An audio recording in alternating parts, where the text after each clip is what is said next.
ሚካኤል ማለት ድንቅ ነገር ማለት ነው። ድንቅ ረቂቅ ኃያል መልአክ ማለት ነው። ረቂቅ ነው፣ የማይዳሰስ ነው፣ የማይጨበጥ ነው፣ የማይሰለች ነው። ሁልጊዜ እኛ ስናስቸግረው ከእግዚአብሔር ተለይተን ስንኖር ንስሐ ገብተን ስንመጣ ትናንት ሌላ ቦታ ነው የነበራችሁ ብሎ የማይገፋን መልአክ ነውና መላእክቱ የእኛን መዳን ይፈልጋሉ።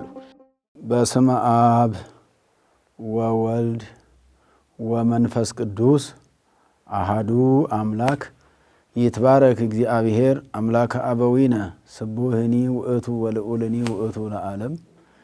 የተወደዳችሁና የተከበራችሁ የእግዚአብሔር ቤተሰቦች አባቶችና እናቶች ወንድሞችና እህቶች ሁላችሁም በመላው ዓለም ያላችሁ በእግዚአብሔር ስም እንደምን ሰነበታችሁ እንደምን ከረማችሁ። ለዚች ሰዓትና ዕለት ያደረሰን ልዑለ ባህሪ ቅዱሰ ባህሪ ንጹሐ ባህሪ ሕያወ ባህሪ እግዚአብሔር አምላካችን ዛሬም ዘወትርም ስሙ የተመሰገነ ይሁን። እንኳን ለእስራኤል በዓል ወይንም ለቅዱስ ሚካኤል በዓል ለህዳር 12 ቀን በሰላም በጤና አደረሰን አደረሳችሁ። እንደ ኢትዮጵያ ኦርቶዶክስ ተዋሕዶ ቤተክርስቲያናችን ህዳር 12 ቀን የምናከብረው የቅዱስ ሚካኤል በዓል ነው። በዚህም ዕለት ጌታ እግዚአብሔር አምላክ እስራኤልን ከግብፅ ባርነት ነፃ ያወጣበት ባሕረ ኤርትራን ከፍሎ ያሻገረበት ዕለት ነውና በዚሁ መሰረት ለትምህርቱ መነሻ የሆነን ዘንድ መስባኩን ከዛ በማጠቃለያው ወንጌሉን የምናይ ሆኖ ነገር ግን በዚህ ላይ የመስባኩ መነሻ መዝሙረ ዳዊት መዝሙር 135 ቁጥር 13 ላይ ያለው ኃይለ ቃል ነው። በቅዳሴ ጊዜ የሚሰበከው መስባክ የተአየን መልአክ እግዚአብሔር አውዶሙ የሚለው የተለመደው እንዳለ አለ። እንደገና ደግሞ የዕለቱን በዓል በደንብ የሚገልጸው ያኛው ከቅዱስ ሚካኤል ጋር የተገናኘ ነው። ይሄኛው ደግሞ እግዚአብሔር አምላክ ለእስራኤል ምን እንደሰራላቸው የሚገልጽ ምስባክ ስለሆነ መዝሙረ ዳዊት 135 ቁጥር 13 ላይ እንዲህ ይላል።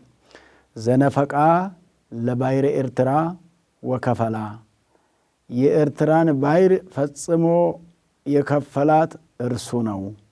እስመ ለዓለም ምህረቱ፣ ቸርነቱም ለሰው ልጅ ነውና። ወአውጽኦሙ ለእስራኤል እንተ ማእከላ፣ እስራኤልንም በዛች በተከፈለችው ባሕረ ኤርትራ መካከል ወይንም በሷ መካከል ከሷ መካከል አውጽኦሙ አወጣቸው የሚል ነው። እንግዲህ ይሄ ሙሉ ታሪክ የሚገኘው በኦሪት ዘጸአት ላይ ነው። ኦሪት ዘጸአት ማለት የስለ እስራኤል ከግብፅ መውጣት፣ እስራኤል ዘስጋ ከግብፅ እንደወጡ ከባርነት እንደወጡ ነፃነት እንዳገኙ የብስ እንደረገጡ የሚናገር መጽሐፍ ነውና መጽሐፉን የጻፈው ኦሪት ዘጸአትን ነቢየ እግዚአብሔር ሙሴ ነው። የእግዚአብሔር ነቢይ ሙሴ የጻፈው መጽሐፍ ነው።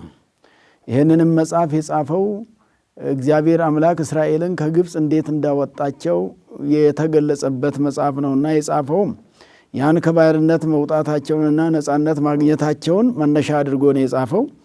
በይበልጥ እንግዲህ እግዚአብሔር ለእስራኤል ያደረገላቸውን ሲናገር ሙሴ በኦሪት ዘጸአት ምዕራፍ 12 ቁጥር 36 ላይ ወወሃቦሙ እግዚአብሔር ሞገሰ ለሕዝበ እስራኤል፣ እግዚአብሔር ለእስራኤል ሰዎች ለእስራኤል ወገኖች ባለሟልነትን ሰጣቸው። ማን የሰጣቸው? እግዚአብሔር። እግዚአብሔር ክብርን ሰጣቸው። እግዚአብሔር አከበራቸው ነው። በቅድሜሆሙ ለግብፅ፣ በግብፃውያን ፊት ጌቶች በሆኑባቸው ሰዎች ፊት። እንግዲህ ዛሬ የምታያቸውን ግብፃውያን ለዘላለም አታያቸውምና አትፍሩ ብሎም የነገራቸው እግዚአብሔር ነውና እስራኤል በግብፅ በባርነት የኖሩት 430 ዘመን ነው። ደቂቅ ከይነብሩ ፈላስያን ውስተ ምድረ ነኪር ተብሎ ከተነገረበት ጊዜ ጀምሮ ድርጊቱ ስደቱ ወደ ግብፅ መሄዱ ከተፈጸመበት ጊዜ ጀምሮ ያለው ዘመን 215 ነው።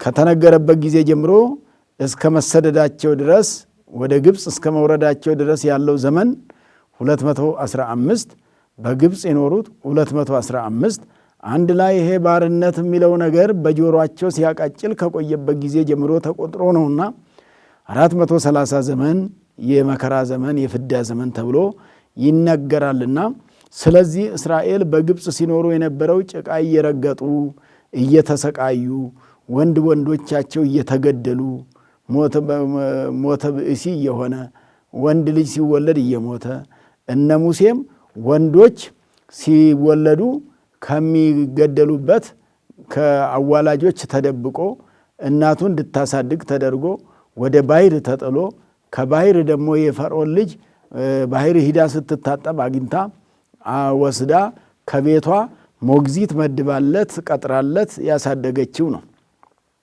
ሙሴ ከውሃ ስለተገኘ እጓለማይ ይባላል። የውሃ ልጅ ማለት ነው። ሙሴ ማለት እጓለማይ ማለት ነው። ከውሃ ተገኝቶ ያደገ ማለት ነው። ነገር ግን እሱ በኦሪት በመጽሐፈ በዚህ ቅዱስ ጳውሎስ በጻፈው በጳውሎስ መልእክቱ በዕብራውያን መጽሐፉ ለዕብራውያን በጻፈው ክታቡ ላይ ምዕራፍ 11 ላይ እንደተናገረው በተአምኖ ልሂቆ ሙሴ ከሂደ ከመ ኢይበልዕ ወወልደ ወለተ ፈርዖን ሙሴ በእምነት ሆኖ ይላል። ልሂቆ ካደገ በኋላ ባደገ ጊዜ አድጎ ሳለ ከሂደ ከመ ኢይበልዕ ወወልደ ወለተ ፈርዖን የፈርዖን የልጅ ልጅ ተብሎ ማደግን ካደ አልተቀበለም ይላል። ምክንያቱም ወአብደረ ይህም ምስለ ሕዝበ እግዚአብሔር ከእግዚአብሔር ወገኖች ጋር መከራ መቀበልን መረጠ ሙሴ የሚደለው ለሰዓት አለ እስመ አእመረ ከመ ይአምር ትዕይርተ መስቀሉ ለክርስቶስ ከመ ይአቢ ትዕይርተ መስቀሉ ለክርስቶስ እምኩሉ መዛግብቲሆሙ ለግብፅ ከግብፃውያን ሀብት ንብረት የክርስቶስ የመስቀሉ ነገር እንደሚበልጥ አውቋልና ይላል ቅዱስ ጳውሎስ ሲናገር። ለሙሴ የመስቀሉ ነገር ተገልጦለታል። ምክንያቱም ባሕርንም ሲከፍል በትምህርተ መስቀል መትቶ ነው። ነሣ ሙሴ በትረ ጸለየ ወአማይተበ ውእቱኬ በአርአያ ትምህርተ መስቀል ሲናገር ቅዱስ ያሬድ ሲያስተምር ይህንን ሲያዜም ሙሴ በትሩን ያዘ፣ መስቀለኛም አመሳቀለ፣ ባሕሩንም መታ፣ ከፈለ፣ በዛ በተከፈለው ባሕር ተሻግረው ሄዱ ነው። እንግዲህ በዚሁ ምዕራፍ ላይ እግዚአብሔር መዋዕለ መዋዕልነትን ለእስራኤል ስለሰጠ ምን ተደረገ ነው የሚለው መጽሐፉ። ቅዱስ ነቢዩ ሙሴም ሲጽፍ ኦሪት ዘጸአት ምዕራፍ 12 ቁጥር 22 ላይ ማይሰ ሎሙ አረፍት በይምን ወአረፍት በጽግም። እንግዲህ ሙሴ ወደ እግዚአብሔር ሲጮህ ከግብፅ ሊወጡ ልቀቅ ተብሎ አለቅ ብሎ ነውና ፈርዖን ምንድን ያለው እግዚአብሔር ፈንወሙ ለሕዝቤ ከመ ይጸመዱኒ እኔን ያገለግሉኝ ዘንድ ሕዝቤን ልቀቅልኝ ነው ያለው እግዚአብሔር። ፈርዖን ደግሞ የማይለቅ ነው የሆነው። ሙሴና አሮን ሄደው ቢነግሩት የማይሰማ ስለሆነ እግዚአብሔር በብዙ የመቅሰፍት ምልክት አስተምሮት የማይማር ስለሆነ ወአጸን ልቦ ለፈርዖን የፈርዖንን ልብ አጸናለሁ አደነድናለሁ አለ እግዚአብሔር። እንዳይመለስ አደረገው። የማይመለስ ሆነ። እሱም ለመመለስ የሚያስብ አልነበረምና መመለስ የሚፈልግ ስላልሆነ ሰው እንግዲህ መመለስ ቢፈልግ እግዚአብሔር አይመለስ አይልም። ሰዎች በራሳቸው ፍላጎት የመመለስ ፍላጎት ሲያጡ ነው። የጸና የደነደነ ልብ ሲኖር መመለሱ ሲያቅት ለመመለስ ዝግጁ ሳይኮን ሲቀር ንስሐ ለመግባት የማይታሰብ ሲሆን መጽሐፍ ቅዱስ የተዘጋጀው ሰው ለንስሐ እንዲዘጋጅ ነው። እግዚአብሔር መጽሐፍ ቅዱስም በሙሴ በኩል አጽፎ የሰጠን ንስሐ እንድንገባበት፣ እንድንታረቅበት፣ ከእግዚአብሔር ጋር እንድንገናኝበት ነው። ስለዚህ ያኔ ሙሴ ሲጨንቀው ከኋላ ፈርዖን በፈረስ በሰረገላ ሆኖ እየመጣበት ሲጨንቀው ሙሴ ወደ እግዚአብሔር ወጸርሐ ሙሴ ሀበ እግዚአብሔር ሙሴ ወደ እግዚአብሔር ጮኸ። ወደ ሌላ ወደ ማንም አልጮኸም። ስልጣን ወዳላቸው ወደ ምድራውያን ሰዎች አይደለም የጮኸው። ምድራውያኑም እያሳደዱት ነው። ፈርዖን እያሳደደው ከነሰራዊቱ። ስለዚህ እየተሳደደ ስለነበረ ያለው አማራጭ ይሄን ሕዝብ እየመራ ነውና ሕዝብን እየመሩ ሳለ ሲጨንቅ ወደ እግዚአብሔር ነው የሚጮሁና ወጸርሐ ሙሴ ሀበ እግዚአብሔር ወደ እግዚአብሔር ሆይ አንተ ድረስልኝ።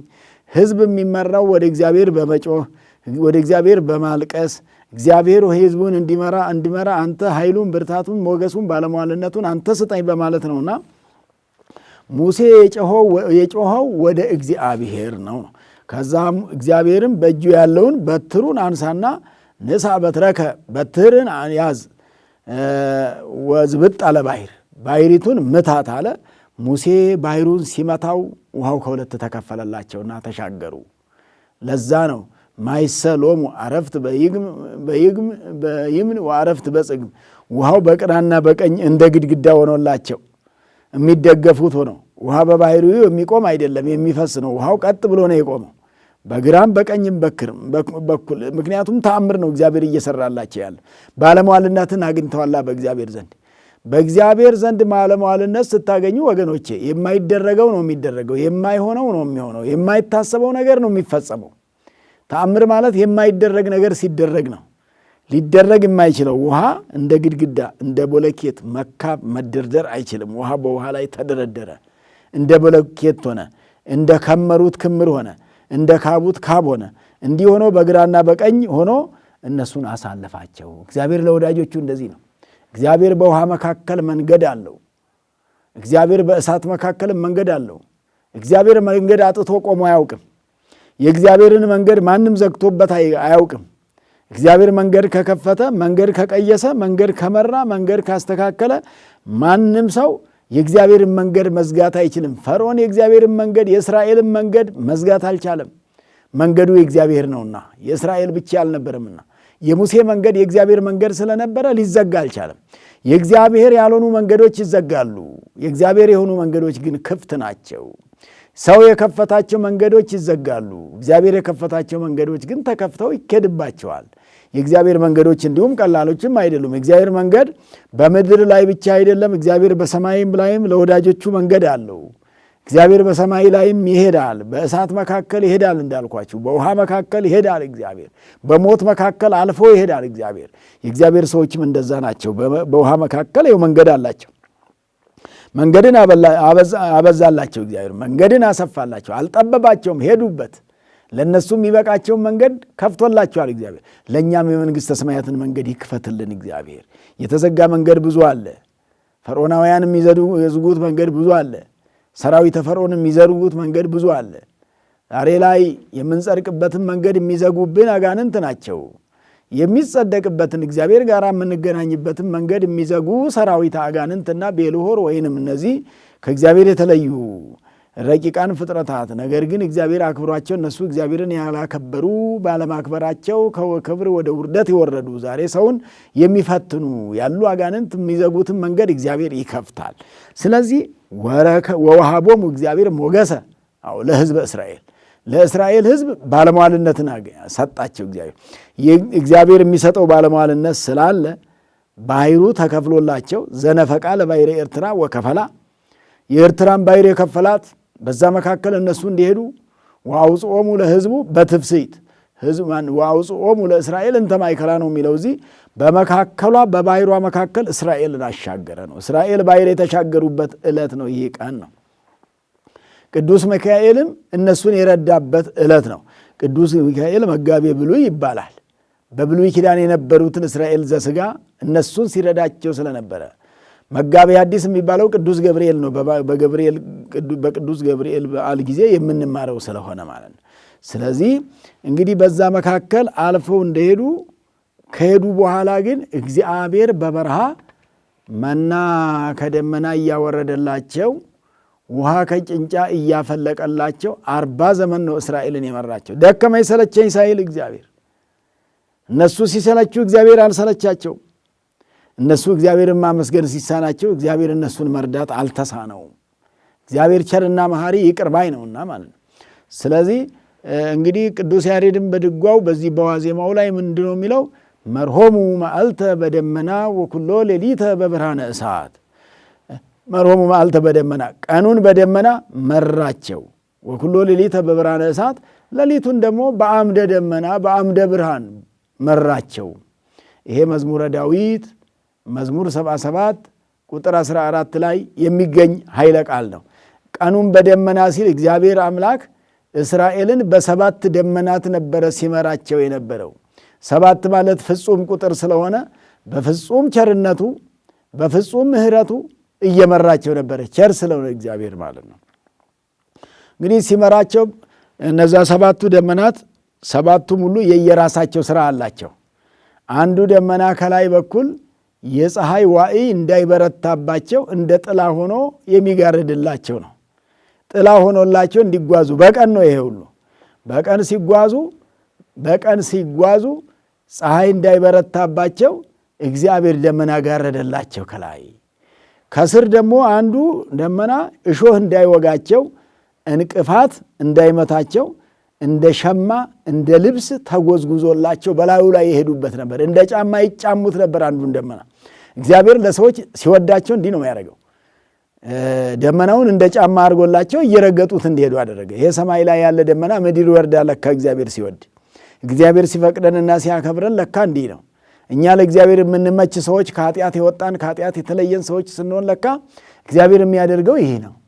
ስለዚህ አንዱ ደመና መሬት ላይ ተነጥፎላቸው እሱን ነው የሚረግጡት። እሾህ አያገኛቸውም፣ እንቅፋትም አይመታቸውም። ሁለት ናቸው። ይሄ ነው የሚሰራው። አንደኛው ደመና ደግሞ ከፊታቸው ይሄድ ነበረ፣ ከፊት እየመራቸው ማለት ነው። አንደኛው ደመና ከኋላ 4፣ አንደኛው ደመና ከቀኝ በኩል 5፣ አንደኛው ደመና በግራ በኩል 6፣ 7ኛው ደመና ግን ወደፊት ሂዶ የ2 እና የ3 ቀን መንገድ ሄዶ መንገድ ያስተካክልላቸው ነበረ። ተራራውን፣ አባጣውን፣ ጎባጣውን አላስኬድ የሚላቸው መንገድ ሁሉ አውሬም ካለ ከመንገድ ላይ ያስወግድላቸው ነበር። እንደዛ እየሆኑ ነበረ ሲጓዙ የነበረው። 7ኛው ደመና ነው ይህን የሚያደርገው። መጨረሻም ላይ ይሄ 7ኛው እነሱ ከሚያድሩበት ቦታ በድንኳኑ ላይ ሆኖ እስራኤል በድንኳን ውስጥ ያድሩ ስለነበረ በአንድ ስፍራ እየተሰበሰቡ በሚያድሩበት ቦታ እንደ ዕንቁ እያበራላቸው አምደ ደመናው ራሱ የብርሃኑ ደመና የብርሃኑ አምድ እንደ መብራት ሆኖላቸው እንደ ፓውዛ ሆኖላቸው በሱ እየበራላቸው ጨለማ እንዳይጸናባቸው ጨለማ እንዳይጎዳቸው በጨለማ እንዳይርመሰመሱ የሚሄዱበትን እንዳያጡ ሌሊቱን ቀን አድርጎላቸው አብሯቸው ያድር ነበር ይሄ ደመና ማለት ነው። ስለዚህ 7 ማለት ፍጹም ቁጥር ነውና እግዚአብሔር ፍጹም ምሕረት አደረገ ለእስራኤል ያደረገው ምሕረት ለእኛም ያደርግልን። እንግዲህ የተሻገሩት የኤርትራን ባሕር ነው። ባሕረ ሞትን የተሻገሩት እነሱ ባሕረ ሥጋ በዛ ጊዜ ተሻግረው የመጨረሻ ጽድቅ አይደለም ያገኙት። እኛ ግን እነሱ ባሕረ ኤርትራን ተሻግረው መና ከሰማይ የወረደላቸውን ይመገቡት ነበረ። ከጭንጫ ላይ የሚፈልቅላቸውንም ውሃ ይጠጡ ነበረ። እኛም ባሕረ ኃጢአትን ተሻግረን ሥጋውን ደሙን ተቀብለን ሥጋውን በልተን ደሙን ጠጥተን የዘላለም ሕይወት እያገኘን የምንኖር አድርጎናል እግዚአብሔር ከኃጢአት እንድንወጣ። እነሱን ከባሕር ነው ያወጣቸው፣ እኛን ደግሞ ከባሕረ ኃጢአት ከባሕረ ሞት ያመጣን አምላካችን ያወጣን አምላካችን የተመሰገነ ይሁን።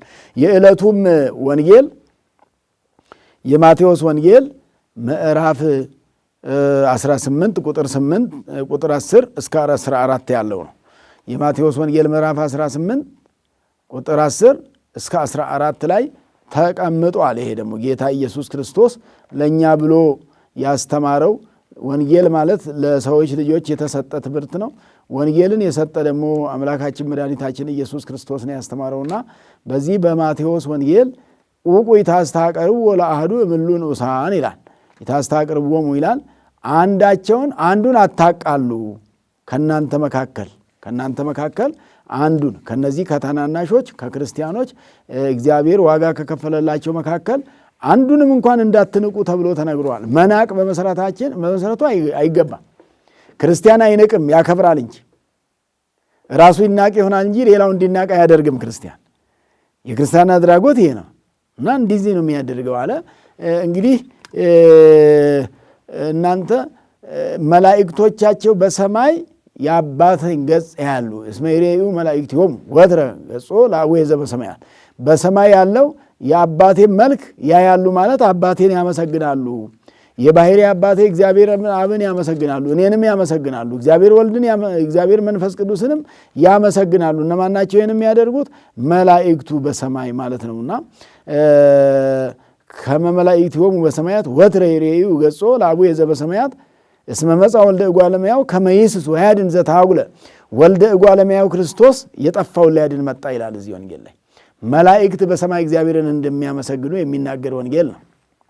መላእክት በሰማይ እግዚአብሔርን እንደሚያመሰግኑ ቅዱስ ገብርኤል ሲናገር እኔ በእግዚአብሔር የምቆመው መልአኩ ቅዱስ ገብርኤል ነኝ አይደል ያለው? መልእክተኛው የእግዚአብሔር መልእክተኛ። ቅዱስ ሚካኤልም የእግዚአብሔር መልእክተኛ ነው። ብሉይ ኪዳን በዚያ ዘመን እግዚአብሔር ካለበት መላእክት ይኖራሉና መላእክት ካሉበት ደግሞ እግዚአብሔር በቸርነት በምህረት አይለይምና መላእክት ስራቸው ምልጃ ነው፣ እግዚአብሔር ደግሞ መማር ነው። መላእክት ሰዎችን ለምህረት ማቅረብ ነው። ስለዚህ በእግዚአብሔር ፊት ባለሟልነት ያገኙና መንገዳቸው የተቃናላቸው እንደሆነ ሁሉ እኛም ዛሬ የሞላብን ባሕር አለ። አልከፈል ያለ የሚከፍለው የታጣ 5500 ዘመን ሞልቶ የነበረ ባሕር፣ አላሻግር ብሎ ብዙ ሰው ያሰጠመ ባሕር፣ ያ እዛ ባሕር ውስጥ ግን መጨረሻ ላይ ኢየሱስ ክርስቶስ በዕለተ ዓርብ በቀራንዮ አደባባይ ለእኛ ብሎ በመስቀል ላይ በተሰቀለ ጊዜ ሰይጣን ኃጢአት የሰጠመበት ባሕር ማለት ባሕሩም ራሱ ሰጠመ። ባሕረ ኃጢአት ሰይጣንን አሰጠመና መልሶ ባሕረ ኃጢአትም ራሱም ሰጠመ። የለም እግዚአብሔር ከዚህ ባሕር ነፃ አወጣን ማለት ነውና ስለዚህ ኦሪት ዘጸአት ማለት መውጣት ማለት ነው። ከግብፅ መውጣት እንደነበረ ሰማያ ለግብፅ ሲኦለ ወለግብፅ እኒ ሰማያ ሲኦለ። ሲኦል ማለት የግብፅ ምሳሌ ናት፣ ወይንም ግብፅ የሲኦል ምሳሌ። እስራኤል ዘሥጋ በሥጋቸው በግብፅ መርሃ መከራ ሲያዩ እንደነበረ ሁሉ በነፍሳቸው ደግሞ በሲኦል መከራ ያዩ ነበር በሚሞቱበት ጊዜ። ያን ጊዜ እንደ ዛሬ በሚሞቱበት ሰዓት ወደ ገነት መግባቱ አልነበረምና ወደ መንግሥተ ሰማያት የሚገባበት ዕድል አልተፈጠረምና ገነት በሩ ዝግ ነበርና በአዳም ኃጢአት ምክንያት የገነት በር ተዘግቶ ነበር የኖረውና የተዘጋውን በር ከፍቶ እኛን ከሲኦል ያወጣ አምላካችን የተመሰገነ ይሁን። ስለዚህ የመውጣት ነውና ኦሪት ዘጸአት ማለት ስለ እስራኤል ከግብፅ መውጣት የሚያወራ ነው መጀመሪያ። ቀጥሎ ደግሞ ስለ እኛ ስለ ሰው ልጆች ከሲኦል መውጣት የሚያወራ የሚያበስር መጽሐፍ ነው። ጊዜው ሳይደርስ ቀድሞ የተነገረ የተጻፈ ማለት ነው። ስለዚህ እንግዲህ ቅድም እንዳልኳችሁ ድጓውም ላይ መርሆሙ መዓልተ በደመና ወኩሎ ሌሊተ በብርሃነ እሳት ብሎ ወአውጽኦሙ ለሕዝቡ በትፍስሕት ሕዝቡን በደስታ አወጣቸው። በሐዘን አይደለም። እያዘኑ ነበር የወረዱት ወደ ግብፅ፣ እያዘኑ ነበር የተሰደዱት። አሁን ደስ እያላቸው እየተመለሱ ነው ማለት። ጊዜው ሲደርስ እንግዲህ አምባው ይፈርስ ይባላል። ጊዜው ሲደርስ አምባ ይፈርስ እንደሚባለው ያ አምባ ፈረሰ፣ የኃጢአት አምባ ፈረሰ። በአዲስ ኪዳን በይበልጥ የፈረሰልን የኃጢአት አምባ ትልቁ ነው። መፍረስም አይችለው ማንም ነቢያትም ሌሎችም ረቂቃንም ግዙፋንም ሊያፈርሱት ያልቻሉትን መድኃኒታችን ኢየሱስ ክርስቶስ አፈረሰልን አለና ቅዱስ ያሬድ ፈነወ መልአኮ ወአድኃኖሙ፣ መልአኩን ልኮ አዳናቸው። እኛንም መልአኩን ልኮ ያድነን እግዚአብሔር አምላክ። መልአክ እግዚአብሔር ቅዱስ ሚካኤል ወደ እኛ የሚላክ ነው። ለመታደግ የሚላክ ነው። ለማማለድ የሚላክ ነው። ጸሎታችንን ሊያሳርግ የሚላክ ነው። ሊጠብቀን የሚላክ ነው። ሊንከባከበን የሚላክ ነው። ከፊታችን ሊመራን ከኋላችን ሊከተለን ከቀኝ ግራ ደጋፊ ሊሆነን የሚላክ ነውና ቅዱስ ሚካኤል ዛሬም ይላካል። እንዘ ሚካኤል የሐውር ቅድመ ትዕይንቶሙ ለእስራኤል። ድጓው ሚካኤል በፊታቸው እየሄደ እንዘ ሚካኤል የሐውር ቅድመ ትዕይንቶሙ ለእስራኤል፣ በእስራኤል ከተማ ፊት ክምችቱ ባለበት እነሱ በከተሙበት ቦታ እነሱ በተደራጁበት ቦታ እነሱ ሁላቸውም ተሰብስበው በሚገኙበት ቦታ ሚካኤል በፊታቸው እየሄደ እግዚአብሔር ሕዝቡን ከባሕረ ኤርትራ አወጣቸው አሻገራቸው ለማለት ነውና እኛንም እስራኤል ባሕረ ግብፅን ባሕረ ኤርትራን እንደተሻገሩ እኛንም ደግሞ ባሕረ ኃጢአትን ባሕረ ሲኦልን ያሻገረን እግዚአብሔር የተመሰገነ ይሁን። ከሲኦል ተሻግረናል። ዛሬ በዚህ በአዲስ ኪዳን ሲኦል አሁን ተሻግረነው ገነት ገብተን ያለ ነው። ወደ መንግሥተ ሰማያት ለመሸጋገር የሞቱ ነፍሳት እየተጠባበቁ እኛም ስንሄድ ወደ ገነት ገብተን ከዛ ደግሞ ወደ መንግሥተ ሰማያት የምንገባበትን ነገር እያመን የምንኖር ነንና ስለዚህ የጠፋውን ሊፈልግ መጣ። እስራኤል ጠፍተው ነበር፣ ባዝነው ነበር። 430 ዘመን ነው ከእግዚአብሔር ተለይተው የኖሩት። ዛሬም ብዙ ሰዎች ከእግዚአብሔር የተለዩ ይኖራሉ። ከእግዚአብሔር ተለይተን የምንኖር እግዚአብሔር ጋር ያለን መስሎን ነገር ግን ሌላ ቦታ ያለን እግዚአብሔር ብቻ የቀረበን እኛ ያልቀረብ ነው። ቅረቡ ሀቤሁ ወያበርህ ለክሙ ይላል። ወደ እሱ ቅረበቱ እሱ ብርሃነ ረድኤቱን ያበራላችኋል ተብለናል። ያበራን እግዚአብሔር የጨለመውን ዓለም ያበራ መድኃኒታችን ኢየሱስ ክርስቶስ ወልደ አብ ወልደ ማርያም የማርያም ልጅ ኢየሱስ ክርስቶስ የማርያም ልጅ ኢየሱስ ክርስቶስ የአብ ልጅ እርሱ የጨለመውን ዓለም ያበራና በብርሃን እንድንመላለስ ያደረገ ኑ በብርሃኑ ተመላለሱ ብሎ ነው ያለን። እናንተ በጨለማ ውስጥ ያላችሁ ወደ እኔ ኑ በብርሃን ተመላለሱ አዎ ሃይማኖት ሃይማኖት ተሰበከላችሁ፣ ሃይማኖት ተሰጣችሁ፣ ስርየተ ኃጢአት ተሰጣችሁ፣ የኃጢአት ይቅርታ ተሰጣችሁ፣ ከኃጢአት ነፃ የምትሆኑበት ነገር ተሰጥቷችኋል ብሎ ያስተማረ አምላካችን መድኃኒታችን ኢየሱስ ክርስቶስ ነውና ስለዚህ የእስራኤል ታሪክ ነው መጽሐፍ ቅዱስ። የብሉይ ኪዳን ታሪክ በይበልጥ የብሉይ ኪዳን መጽሐፍ የነሱን ነገር ነው የያዘው። የብሉይ ኪዳን መጽሐፍ የነሱ ታሪክ ነው መጽሐፉን የሞላው በብዛት የተጻፈ። አንዴ ሲወድቁ፣ አንዴ ሲነሱ፣ አንዴ ወደ እግዚአብሔር ሲቀርቡ፣ አንዴ ከእግዚአብሔር ሲርቁ ነው የኖሩት። መቼም የእግዚአብሔር ሰውም ስለተሆነ አንድም ቀን ከእግዚአብሔር ሳልለይ እንኖራለን ብንል እኛ እንል ይሆናል። ልባችን አንድ ቀን ተለይቶ ይታየ ይሆናል። እኛ የተለየ ነገር ስላላወቅን እንጂ በቀን ስንት ጊዜ ከእግዚአብሔር እንደምንለይ እግዚአብሔር የማይወደውን ነገር የማይወደውን ስራ በሰራንበት ጊዜ እኮ ከእግዚአብሔር ተለይተናል። የዛን ጊዜ ነው ከእግዚአብሔር የምንለየው። እንደተለየን አውቀን ወዲያው ተመልሰን ንስሐ ገብተን መመለስ ነው። እግዚአብሔር ቸር ነውና መሐሪ ነው፣ ይቅር ባይ ነውና ምሕረቱ ብዙ ነውና ስለዚህ በሰባት ደመናት እስራኤል ዘሥጋን የመራ እኛን ደግሞ ሰባቱ ምስጢራተ ቤተ ክርስቲያን ሰይሞልን፣ ሰባቱ ምስጢራተ ቤተ ክርስቲያን ሰርቶልን እንዲፈጸሙልን። እነዚህ ምስጢራት ሲፈጸሙልን መንፈሳዊ ነገር ነው የሚፈጸምልን፣ የእግዚአብሔር ቸርነት ነው የሚፈጸምልን፣ የእግዚአብሔር ስጦታ ነው የሚሰጠንና በዚህ መልክ ያለን ስለሆንን አምላካችን በእግዚአብሔር ፊት እግዚአብሔር ነው ሞገስን የሰጣቸው። በማን ፊት? በእግዚአብሔርም ፊት ነው። እንደገና በይበልጥ ግን በቅድሚሆሙ ለግብፃውያን በግብፃውያን ፊት ወሀቦሙ ሞገሰ ባለሟልነትን ሰጣቸው።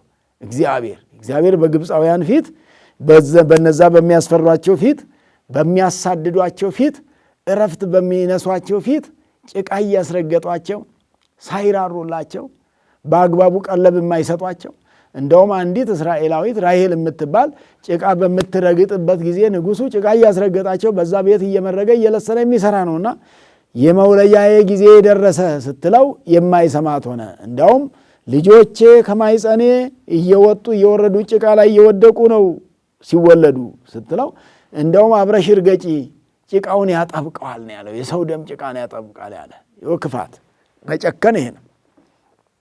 የተይዞ ነው ሊቃውንቱም ፈርዖንና ሰናክሬም ከሲኦል አልወጡም የሚሉት የጭካኔያቸው መጠን ለመናገር ተፈልጎ ነው።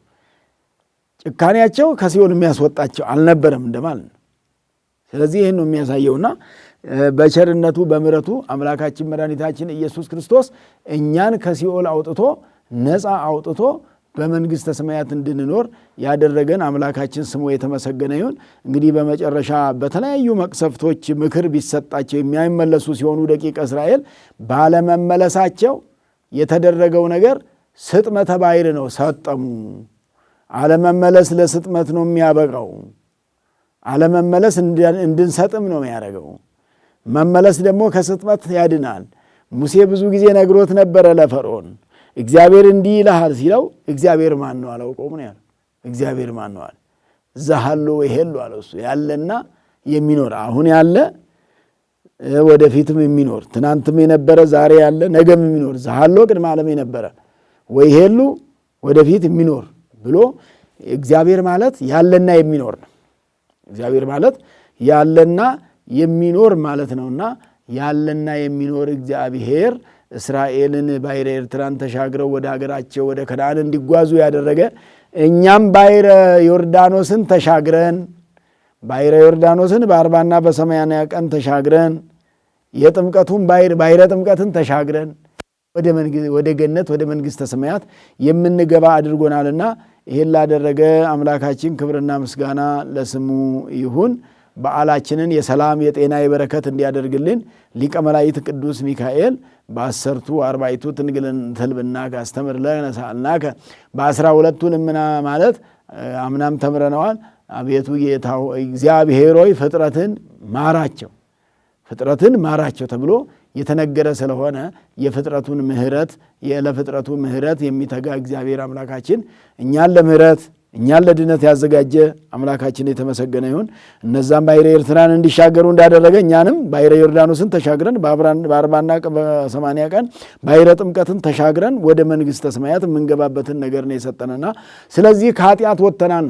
እነሱ ከባሕረ ኤርትራ እንደወጡ እኛም ከኃጢአት ወጥተናል፣ ከሞት ወጥተናል፣ ከነውር ወጥተናል፣ ከክፋት ወጥተናል። መሻገር ያስፈልጋል። ክፋትን መሻገር ያስፈልጋል። ክፋት ሞልቷል ዓለም ላይ። ይሄን የሞላ ክፋት ተሻግሮ መሄድ ካልተቻለ ከእግዚአብሔር ጋር መኖር አይቻልም። ባሕረ ኤርትራን ካልተሻገሩ መና አይወርድም።